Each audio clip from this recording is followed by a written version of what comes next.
Torah. You know, the way we sound is the way it sounds in an Orthodox synagogue where everybody Exactly.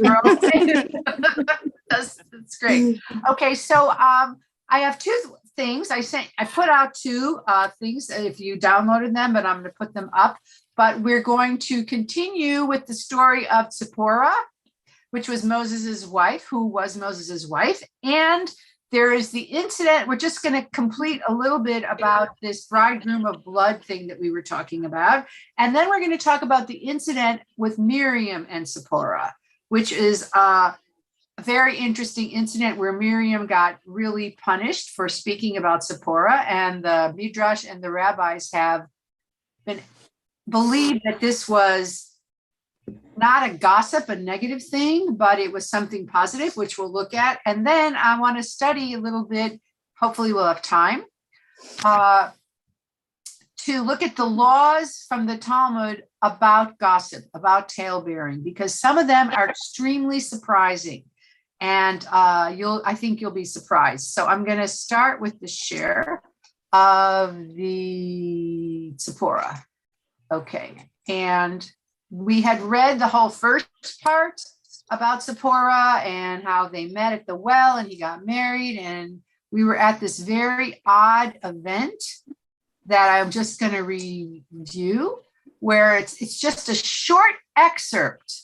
Suddenly in the middle, Moses has the burning bush experience and he's going down to Egypt. And then it says, at a night encampment on the way, the Lord encountered him, and we're not sure who him is, and sought to kill him.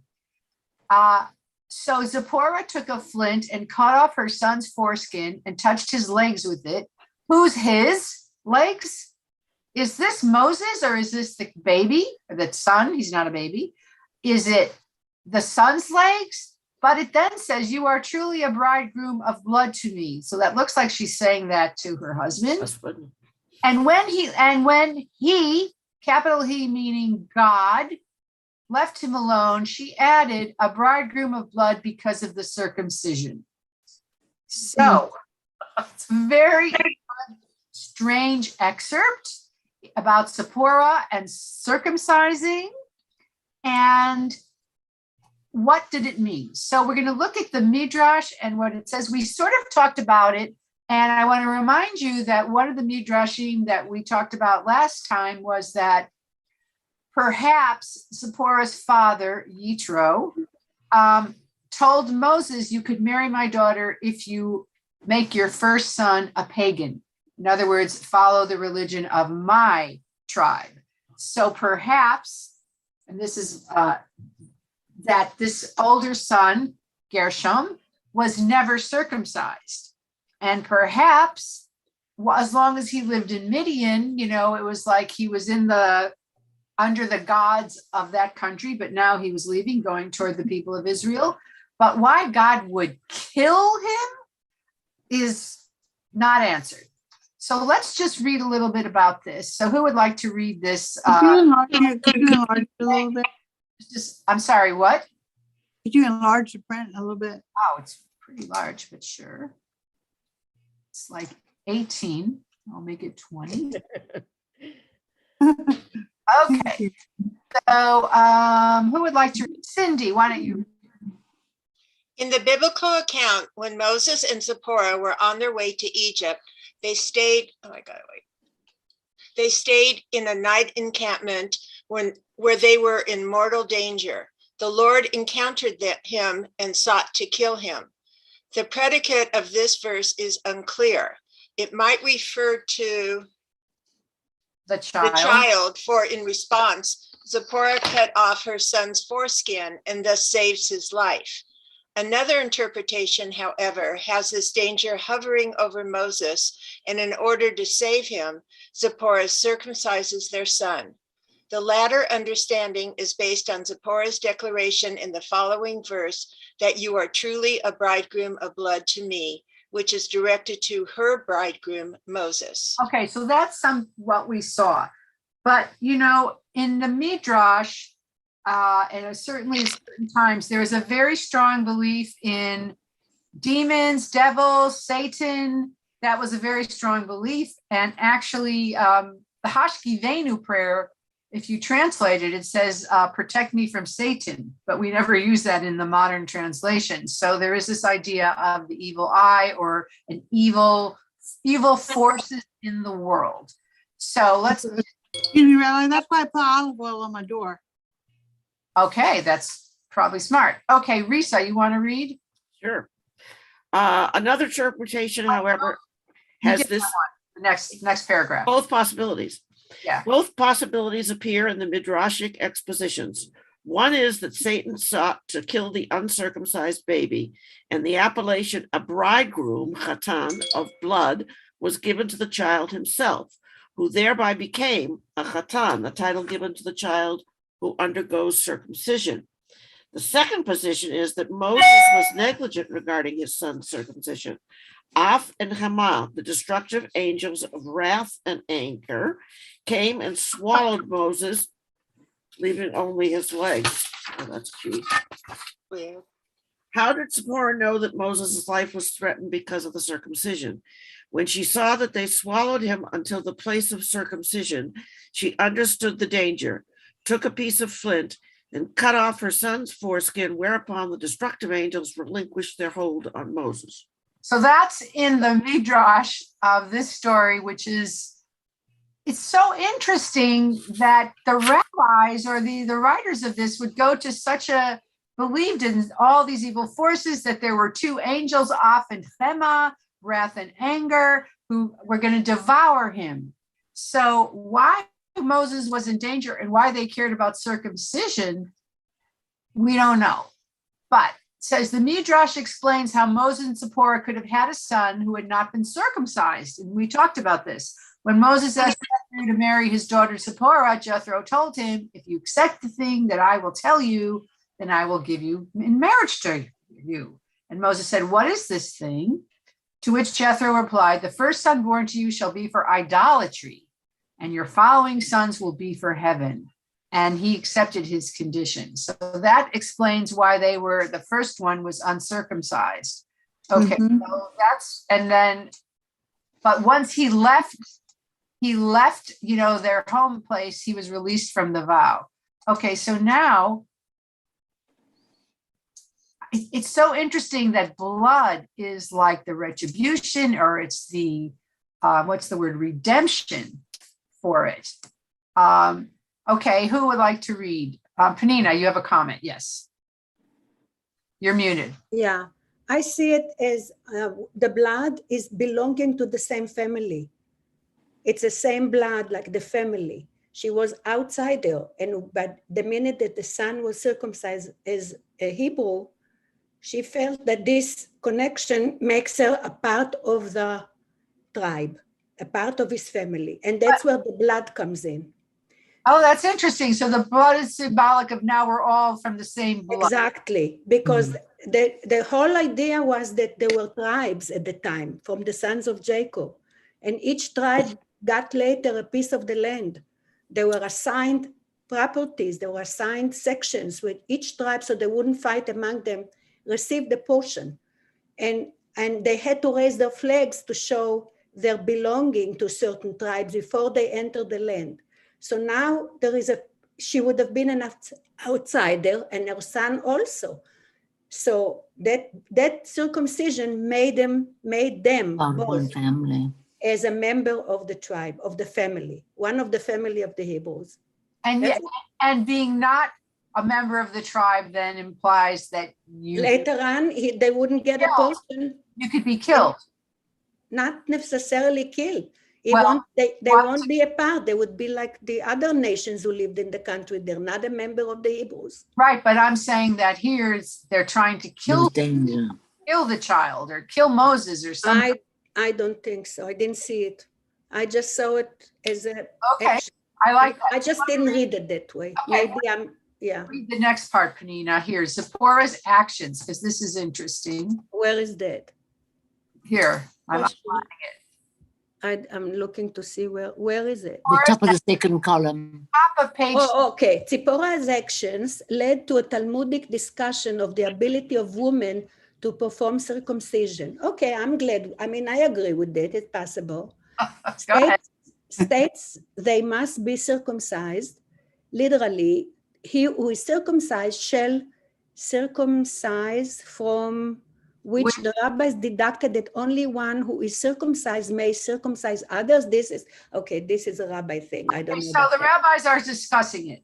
Because Zipporah did this, can women circumcise? And so they say, some of them say, he who is circumcised shall circumcise, meaning they say only a male who is circumcised. Well, okay, however, continue. The prevalent idea among the rabbis is that a woman is qualified to perform circumcision. The fact that she herself does not require circumcision teaches that she is regarded as if she were already circumcised. So the minute they think that the minute he married her, she's already a part of the tribe. Well, she didn't feel that because of her father. I don't know if it's the minute he married her or the minute she circumcised and said you are a bridegroom of blood and saved either Moses or the child's life. Obviously, her circumcision was recognized and valid. So they say, because you have to remember that the women was also circumcised until today in the Muslim world. Yeah, but not in, I don't know, Jewish women were not circumcised. Right, okay.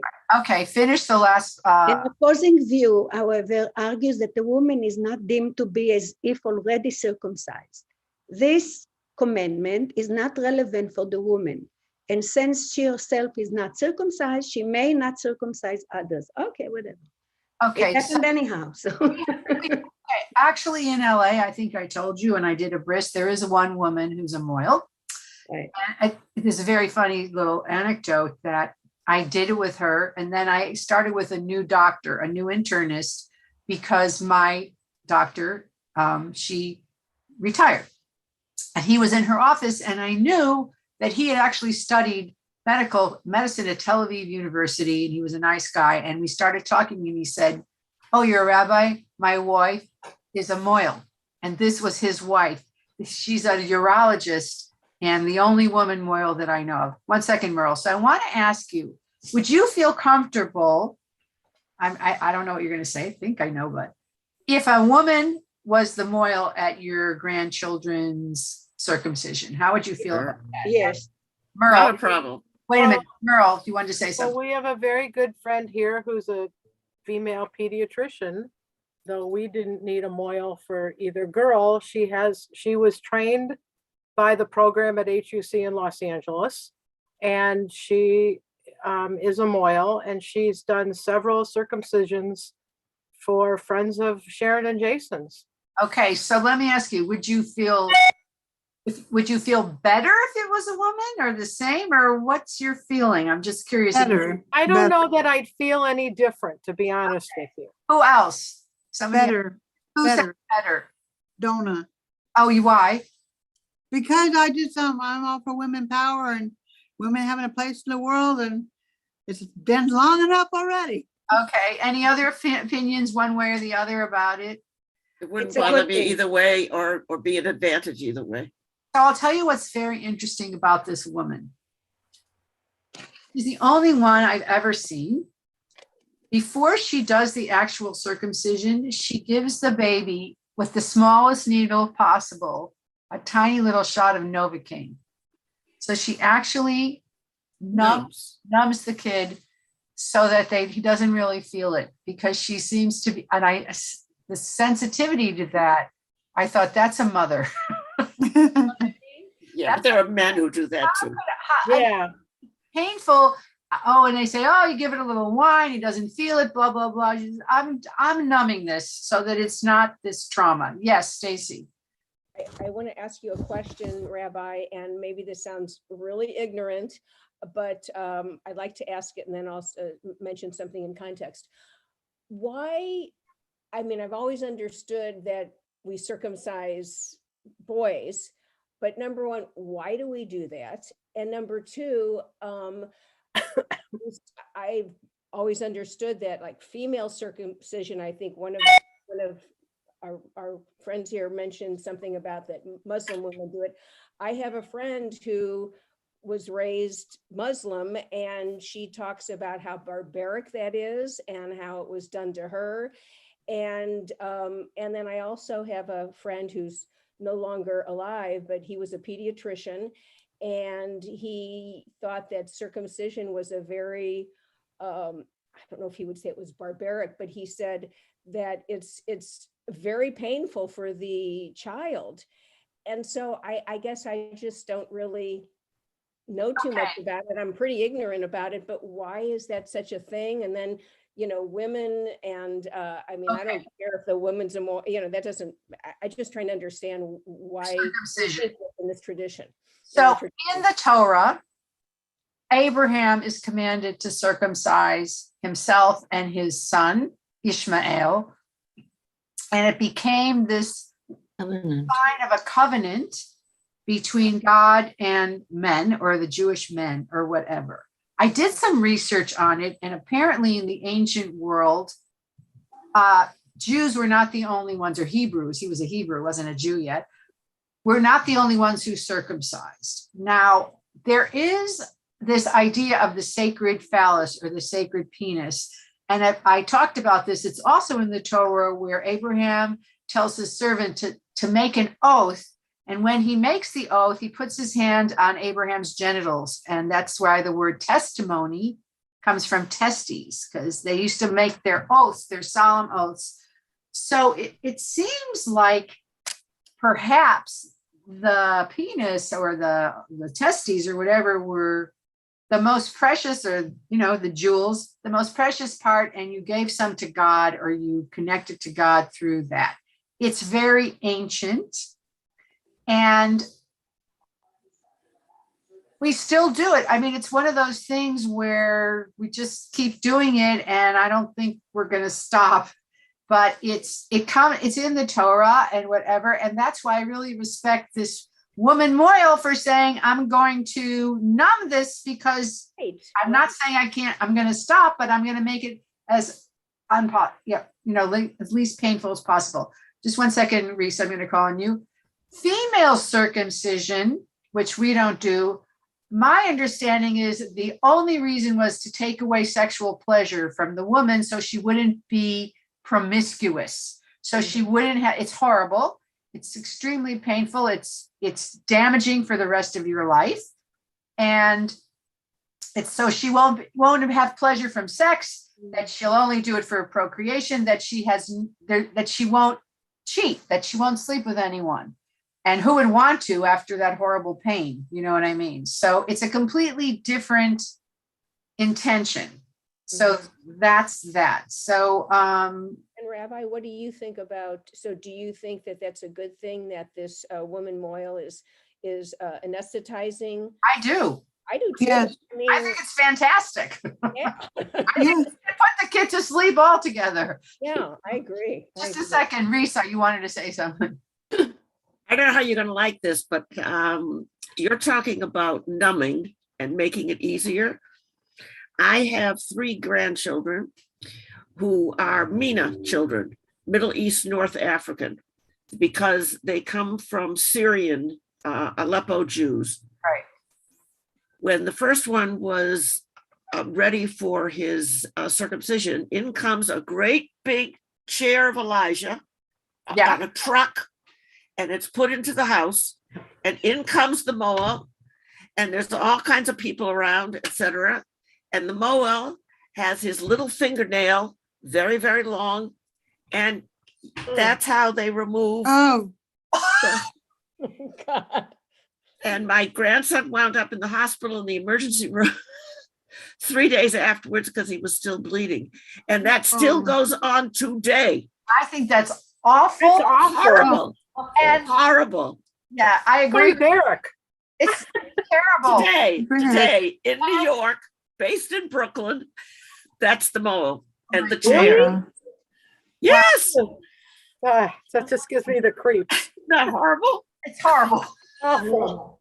Losing my legs, and I'm not even a man. really? Nina, did you want to say something? The woman struggle were saying. I think the numbing also from circumcising your son. making sure that the baby doesn't move from the pain. I'll go the other room. Because then it could be dangerous, because you might cut into something that shouldn't be. So this way he's just sleeping and he will move.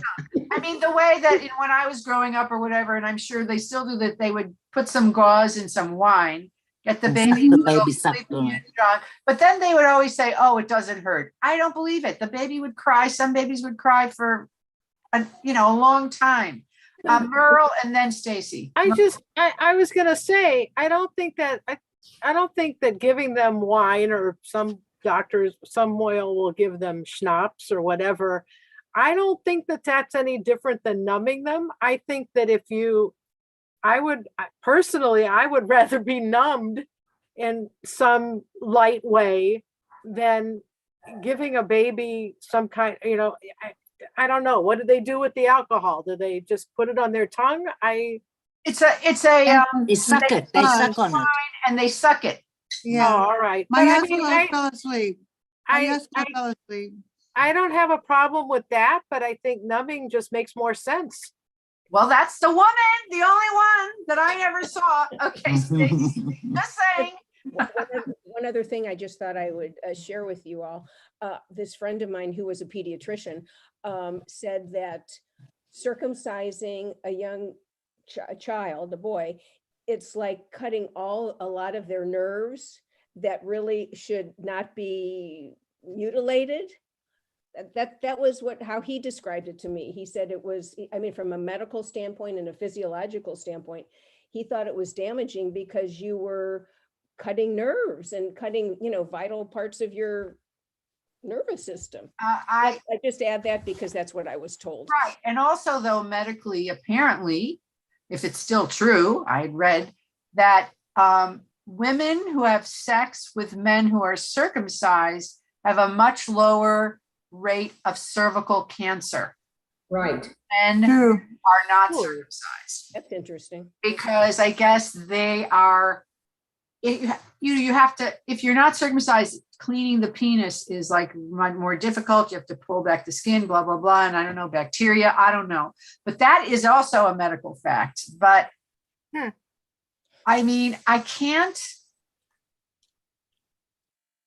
just know we're never going to stop. So it's not a point worth discussing.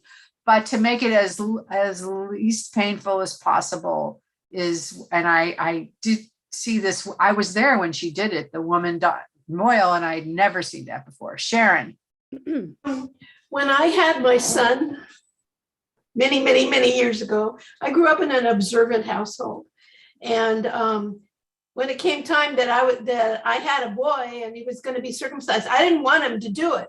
All of a sudden, no, I don't want him to have the pain. And the funny thing is that the pediatrician came to see me in the hospital, and he sat down, and he wasn't an observant Jew. And he said to me, your father was circumcised, your grandfathers were circumcised, your brothers and your husband, and it's part of your tradition, and you need to do it. And this was coming from the non-observant pediatrician, so we did it. But two things, when they do it with the Orthodox moil, they give them wine, and then as soon as it's done, they give the baby to the mother to either breastfeed or feed, and the sucking just calms the baby. And, it's like, within 15 minutes, it's like it never happened, as far as that goes. They eat and go to sleep, and then they're fine, if the person knew what he was doing and did a good job. Right. Ruth. Well, I have 9 grandsons and expecting my 5th great-grandson. So believe me, they've all sucked on the gauze and the wine. It never took more than 15 minutes. You're quite right. But in speaking to the pediatricians over the years, they've all agreed that it's healthier for men to be circumcised, that they don't get bacteria under the foreskin, which can be very painful and need treatment later on. So that's my little bit. Thank you. Nina. I remember, okay. I remember that when Rani was circumcised in Canada, there was some yellow powder-like medication that we put it on a gauze and wrapped it around, kind of like. Oh, an antibiotic. Yeah, it was some kind of a medication. So there was something to prevent infection and blah, blah. Very interesting. We all have so many opinions about things. Yeah. Okay, so I want to move now to the Miriam incident, as it's called. So I'm going to go back to the share. Okay. Have we come to some kind of consensus on, we know it's the grandson. I mean, Zipporah, we're all talking about, but Zipporah circumcises her son, but we still are in doubt about his leg. Yeah, we don't know whose leg. And we assume she's averting killing of Moses. Is that correct? We're not sure. It says him. And, when I've studied this a few times and I started doing some research, I said, what is this? Where is this coming from? And actually one biblical scholar said he felt that it was an excerpt from a longer story that was lost. And they didn't have any more, but there was more to it. But they put it in because, when they were putting together the Torah, they put in everything they thought was important. But he said, this is just a piece of another story, because it just moves on to something else. So, but it's a mystery, but it's really interesting. And the idea of this as being the basis for a woman being justified to be a moil is probably its most important, lesson or thing to take away from it. But we don't really know. I mean, it's one of those discussions. And, when the Talmudic rabbis don't know the answer, they say this word teku, which it's in English would be like T-E-I-K-U, teku, which means we'll find out when the Messiah comes, because they'll ask. Messiah comes, we'll find out. So they're basically saying it could be this or it could be this. You could decide, or your Rebbe could decide, or whatever. Teku. When the Messiah comes, we'll get the definitive answer, which I love, that they don't always know everything and they're not embarrassed or ashamed to say, you're right, it could be that, it could be that. And that's how you develop an open mind. And I think really how you develop scientific theories and all kinds of theories, this intellectual idea of possible answers and not necessarily there's only one way to go. So now I want to go back to this. I just want to commend you on that. And then also you pointing out, which you have in prior discussions, some of the good things that the rabbis were doing vis-a-vis women. Yeah. Yeah, because I know there's a prejudice mostly in Reform women against rabbis. And yes, there were some horrible things, but there were also some protective measures that rabbis went through. And I should also say that hospitals are generally circumcising in the hospital, the doctors, if the mothers want it, because it's considered a health benefit. And I heard the similar story that Stacy had, but was from a nurse who was Gentile and Swedish and railed against Israelis as well. And she said it hurts men and the men don't get pleasure. Well, she wasn't married to a Jewish man. So, I want to caution about from whom you hear these stories. And I don't know that there are a lot of nerve endings in that little piece of skin that get destroyed for life. So you should do a survey of Jewish men to see if they still have pleasure in sex. And I think that you'll find it. I want to say, this is just my theory, because it's a very small theory. But I sort of feel like the way men legislate in the Talmud has a lot to do with their relationships with their wives and their mothers. Like Rabbi Akiva loved his wife dearly, and he was the one who said, love your neighbor as yourself. That's the most important of all the mitzvot in the Torah. I feel like he was a lover in general. And I feel like and who was the one who wrote in the Pirkei Avot in the Talmud, don't even talk to your wife, because she can influence you in a negative way. That's in there. And I just thought, who was your wife? I think, it depends on the rabbi. There's a lot of rabbis who honored and esteemed their wives, and we see it in a lot of different halakha. And even in the laws of which we studied a few years ago of marriage and sex, how you have to pleasure your wife, you have to consider her a representative of the Shekhinah on earth. You're supposed to dress her in beautiful clothes and give her jewels and honor her. And I'm waiting for that, man. yeah, in the Torah, in the Talmud, so there were men who loved women. So you're right. It's a mixed bag like everything else. So now, Susan, I just found that in the Pirkei Avot. I had one right near me. If you'd like me to, I'll read it to you. yeah. It's in the first chapter, Pasuk Hey, the fifth Verse. Yes, the fifth verse. Yossi ben Yochanan ish Yerushalayim Omer. Yossi ben Yochanan, leader of Jerusalem, said, so that's how we know who it is. It's Yossi ben Yochanan. Let your house be open wide.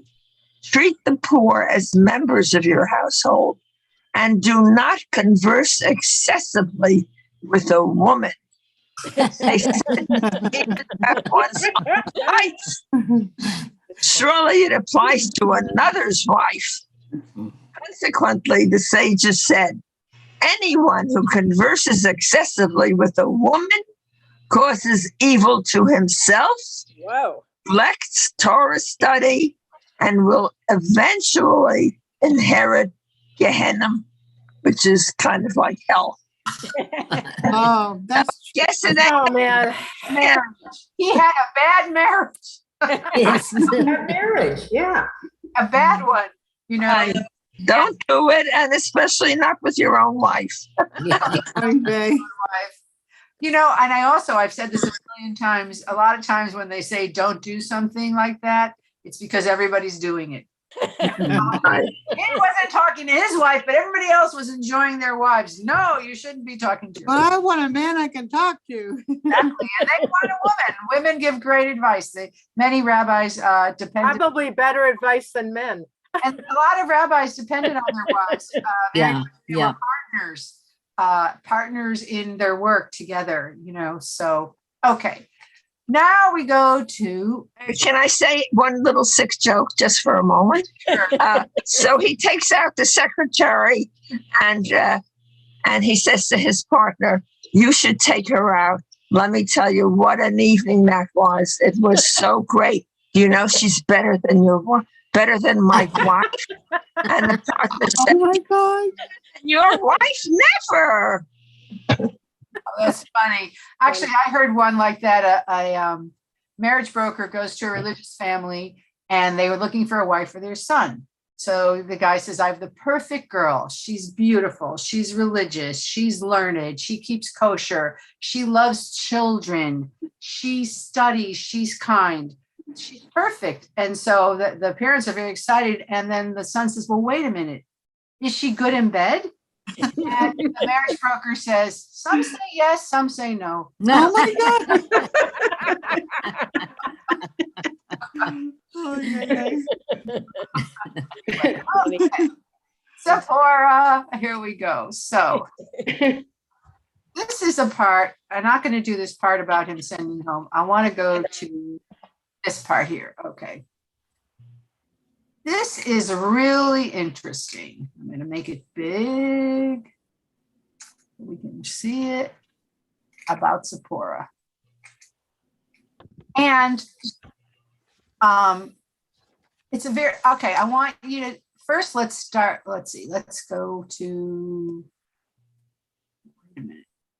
Okay, here we go.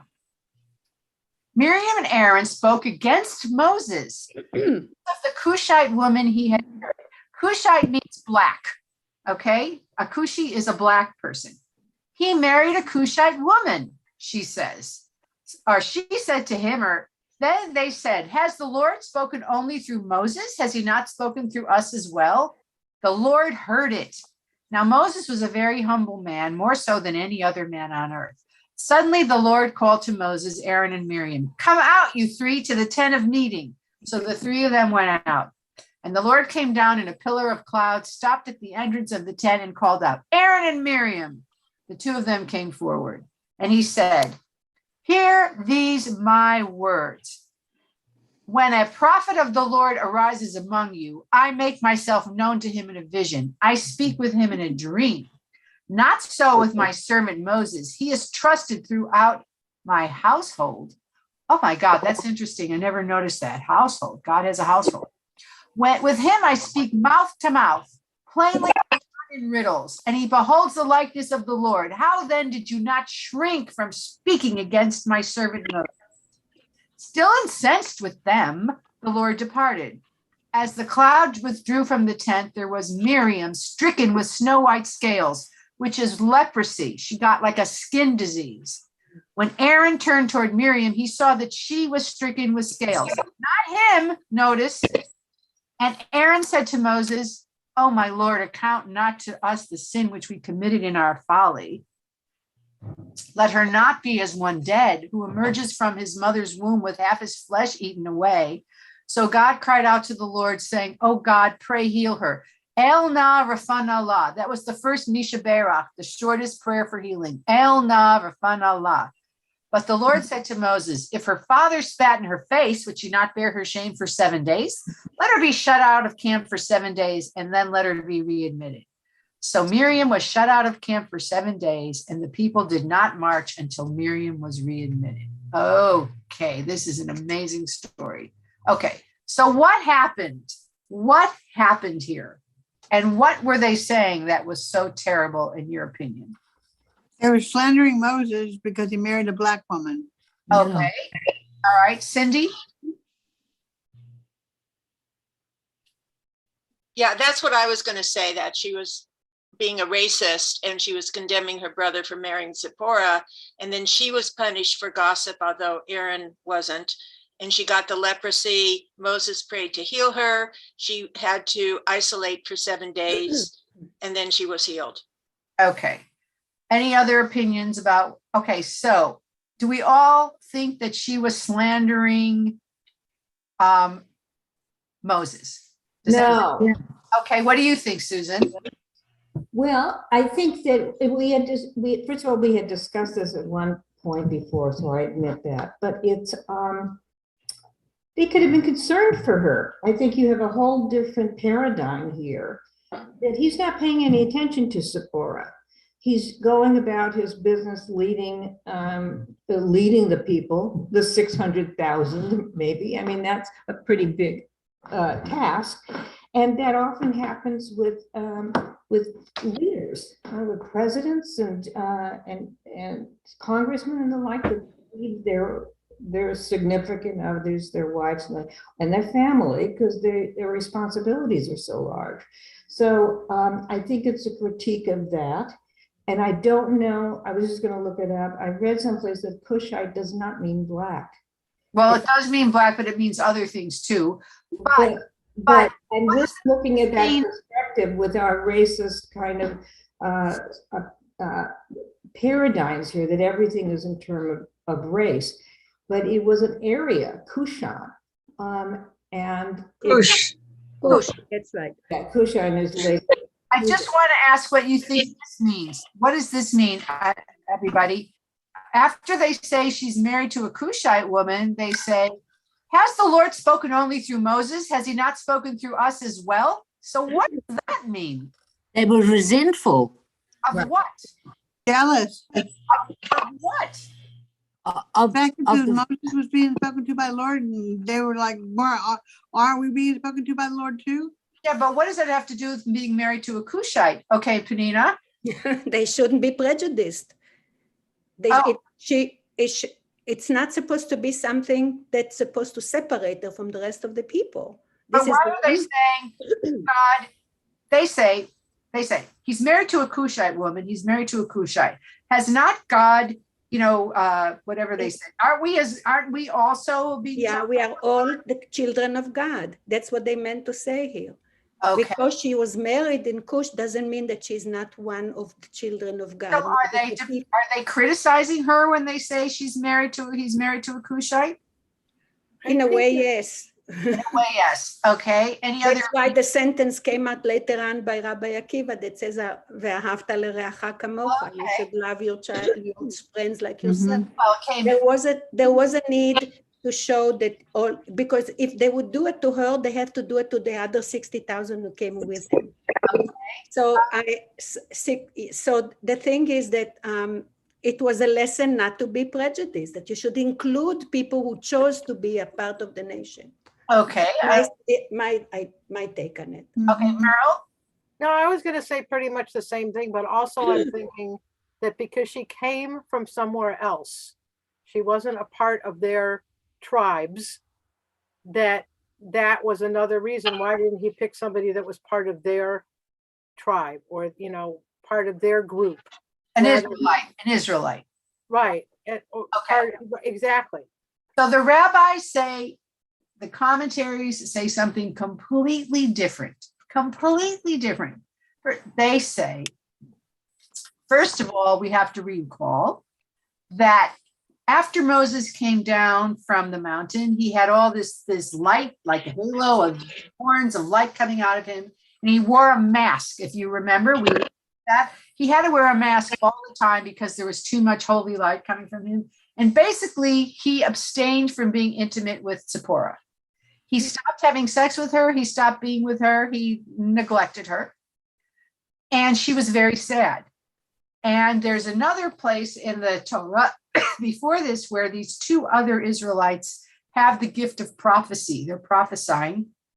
And Zipporah, according to the Midrash, says, well, I feel sorry for their wives, because if they're prophesying, their wives are going to be very lonely, because I know from experience. Now, Cushite is also considered a word for beautiful. She's a beautiful woman, a beautiful Black woman, or a beautiful woman. So the rabbis say, they're saying, he's married to this gorgeous woman. She's gorgeous, she's Black, and we are married, and we're not required to abstain. Aren't we as good as Moses? But we have relations with our spouses. Why is he neglecting this poor Zipporah? So the rabbis say that Miriam was defending Zipporah, telling Aaron that she felt bad for Zipporah because she knew personally how much Zipporah was suffering. Then why was Miriam punished if she was complimenting her? Exactly. Why was Miriam punished? So according to this is all in the handout, but we'll just talk it through instead of just reading it. Okay, and not Aaron. Okay, why Miriam and not Aaron? I mean, God says, the three of you come out, Aaron and Miriam, I'm very mad at you. And then he makes Miriam suffer. So one of the things is that this is the one time, first of all, that Miriam did not go to Moses and say, you're neglecting your wife, but talked about him behind his back. That's number one. But number two, the rabbi suggests that Miriam was actually more important and more of a role model, certainly among the women, if not among the community. And she was held to a higher standard. And by making an example of her, they were saying how gossip and talking about people is forbidden. And why do we know that she was so important, according to the rabbis? Because they waited, the people would not leave without her. They waited 7 days. They sat around and said, we are not leaving till Miriam comes back. And also Moses and Aaron would not leave and were very upset. And Moses, however, this is another midrash, he says, El na rafan Allah. It's God, please heal her. And why is it such a short prayer? Because the rabbi said Moses didn't feel he could talk too long just for his sister, because then everybody would expect, then he's saying, oh, she's more special than everybody else. So he made it short and sweet. But to this day, beside the Misha Berach, we do say El na rafan Allah as a prayer to God when we're asking for healing. You say El na rafan Allah or El na rafan Allah. Yes. So this whole Miriam thing is really about compassion between women, neglect by a leader husband, and punishment because the leaders are held to a higher standard. Just like, one second, I'm going to call on you. I think about some of the I really think about, what was his name? The guy from Cleveland who resigned because he did some sexual harassment. The comedian, what was his name? Oh, Al Franken. Al Franken. So what he did was terrible, but he was a senator, and anybody else might have gotten off with a reprimand, but he had to step down, or he felt he had to step down because you're held to a higher standard. So this is all of the thinking behind this incident, as opposed to it just being a racist remark. So and that's what the Midrash says. Yes, Penina. Okay. Am I muted? No, you're not. No, okay. Also, later in the 10 Commandments, there was a commandment that said, do not be a false witness. Right. Because there is always the danger that what you're saying may not be the truth or may not be the situation where your opinion came from. So when she said that, it might have been that that wasn't really the truth. That wasn't what the situation really was. And the best thing is, that's why they say, do not gossip. And lo ta'aneh bereacha ed sheker. Don't be a false witness, because you have no way of knowing 100% that the person understood the situation the way he himself sees it. So that's why when you used to go to the Sanhedrin, to the court of the time, or to any court according to the Jewish religion, you needed 2 witnesses, not 1. Eyewitnesses. 2. Eyewitnesses, exactly, to make sure that the story would be the correct story. So here with Miriam, there was no really way of knowing whether what she meant was to be mean or to be helpful, or if she understood even the situation in the right way. That's why she was healed, because there was this question mark of really what prompted the story and how the story was told. So that's why we have the punishment. In other words, you're not sure, so keep your mouth closed. And then, okay, because she wasn't sure, okay, so we're not going to kill her because she understood it. She misunderstood it. Right. So Now, I want to show you, and I want to continue. I think we should do this next week because we only have a few minutes, but I want to show you all the laws of gossip next time, because according to what the laws in the Talmud, you're not even allowed to say something good about somebody. You're not supposed to talk about people. Don't even say something good. Don't say something bad for sure. And they have all of this list and there's a few times when you can, they call it tale-bearing or lashon hara, which means evil tongue. And the rabbis are very clear on how you should conduct yourself in terms of sharing other people's information or sharing information. And there are some exclusions. There are exceptions when you have to share. So I think that before we go to next week, I think it would be fun to look at that and talk. Rabbi, may I say something about Miriam? Yes. Miriam sang the Song of Moses. She was a singer. Yes. She women with the tambourines. We know that.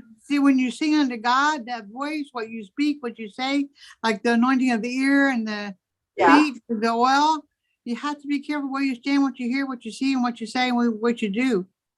That's right. And Miriam, but then, and I just want to share this with you as we close.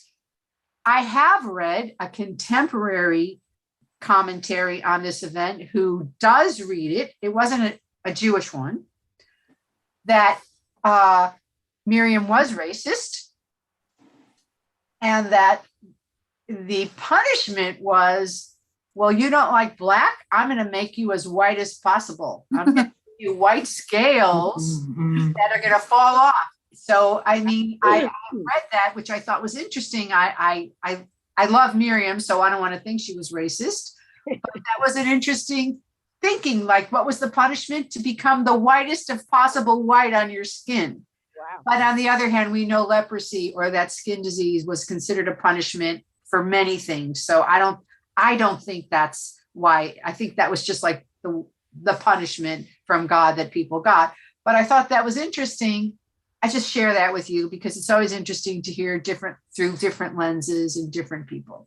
So I want to wish you a beautiful week as usual. This is my favorite Torah class of all. Thank you. Mine too. I love Susan, you. is tonight a webinar or Zoom? It's a webinar. Oh, it's a webinar with questions at the end. Okay. But by the way, everybody, it's a priest, a rabbi, it's me and an imam.